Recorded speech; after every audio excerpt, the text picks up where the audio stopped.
Quality और consistent performance के लिए सिर्फ सिल्वर पंप्स एंड मोटर्स, नाम याद रखना।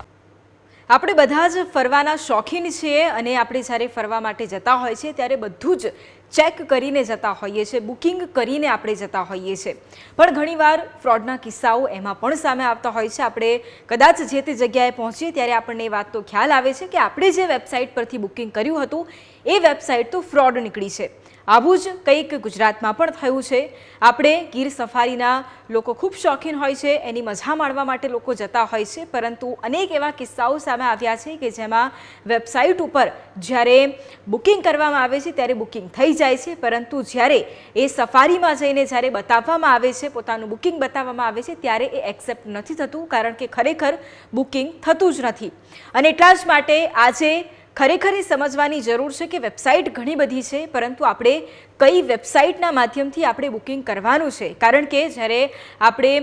ગીર સફારી હોય કે પછી તેની આસપાસ જે અન્ય સફારી છે તે ખરેખર ગવર્મેન્ટ દ્વારા જ તેનું જે બુકિંગ છે તે કરવામાં આવતું હોય છે અને તેની જ વેબસાઇટ ઉપરથી આપણે બુકિંગ કરી શકીએ છીએ। ઇન્ટરેક્ટિવ વોલના માધ્યમથી સૌથી પહેલાં તો જે આ ડુપ્લિકેટ વેબસાઇટ છે તેના વિશે હું તમને સમજાવીશ, કારણ કે તેના વિશે પણ જાણવું અત્યારે એટલું જ જરૂરી છે। સૌથી પહેલાં તો અહીંયા જ્યારે આપણે ગૂગલ પર સર્ચ કરીએ છીએ સાસણ બુકિંગ, ત્યારે અહીંયા અલગ અલગ ઓપ્શન આવે છે। સૌથી પહેલો જે ઓપ્શન આવે છે એમાં Gir national park booking, Gir જંગલ બુકિંગનો ઓપ્શન આવે છે અને ત્યારબાદ જ્યારે તમે ત્યાં ક્લિક કરો છો અને જ્યારે તમે ઓપન કરો છો ત્યારબાદ કંઈક આવું ચિત્ર આપણને સૌથી પહેલાં દેખાય છે। એટલે કે જ્યારે પણ તમે આ રીતના બુકિંગ કરાવતા હોવ અને તમે કંઈક આ વેબસાઇટ ખોલો અને જો કદાચ તમને આવું કંઈક પહેલાં દેખાય તો તેની ઉપર વિશ્વાસ નથી કરવાનો, કારણ કે આ ડુપ્લિકેટ વેબસાઇટ છે। તમે જ્યારે આ ખોલશો ત્યારબાદ તમને આ ચિત્ર દર્શાવાશે અને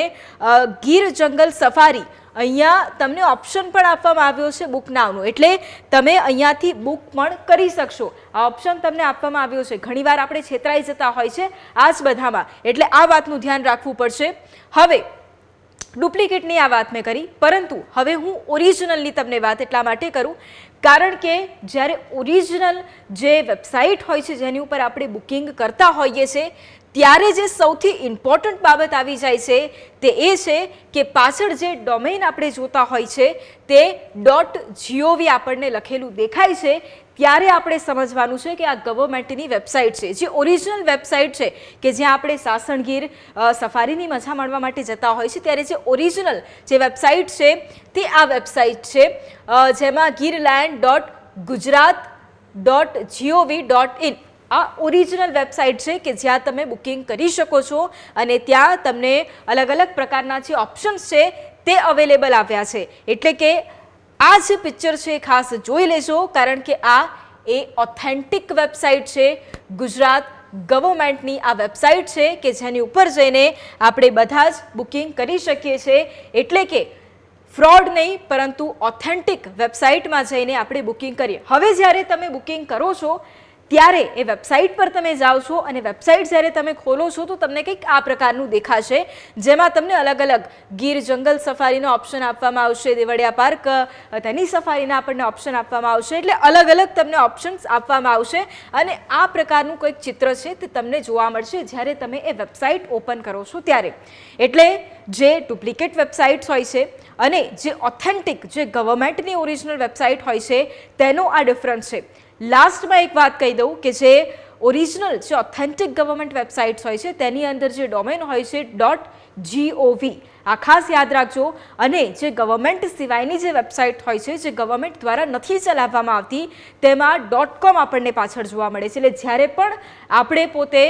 વેબસાઇટમાં આપણે અંદર જઈએ છીએ અને તેમાં જ્યારે આપણે બુકિંગ કરાવીએ છીએ ત્યારે સૌથી પહેલાં એ ચકાસી લેવું કે જો આપણે ગવર્મેન્ટના માધ્યમથી આપણે બુકિંગ કરવા જઈ રહ્યા છે ત્યારે શું પાછળ એ ડોમેન .govનું છે કે પછી .comનું છે, એના પરથી તમને ચોક્કસપણે ખ્યાલ આવી જશે।